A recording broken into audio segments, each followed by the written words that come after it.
20 minus 10 gives us 10. And again here inside this parenthesis we have 20 minus 10. So 10 times 10, which equals 100.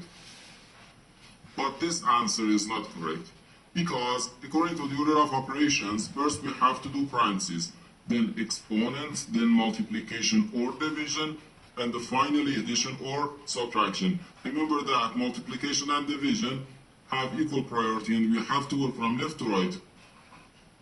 And the same applies to addition and subtraction. In this expression, we have one subtraction, one multiplication, and one parenthesis. Inside this parenthesis, we have one subtraction. Here we have a multiplication, because in mathematics, when a number is placed next to a parenthesis, it means multiplication, and we usually don't write the multiplication sign for brevity.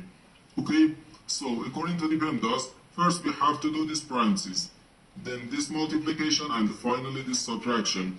If we do this subtraction before this multiplication or this parenthesis, it is wrong.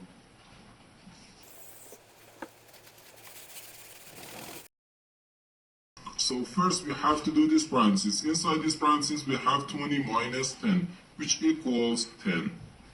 So 20 minus 10, then times 10. Now we have one subtraction and one multiplication. According to the PEMDAS, multiplication has higher priority than subtraction, because multiplication comes before subtraction. So here, first we have to do this multiplication. 10 times 10 is just 100.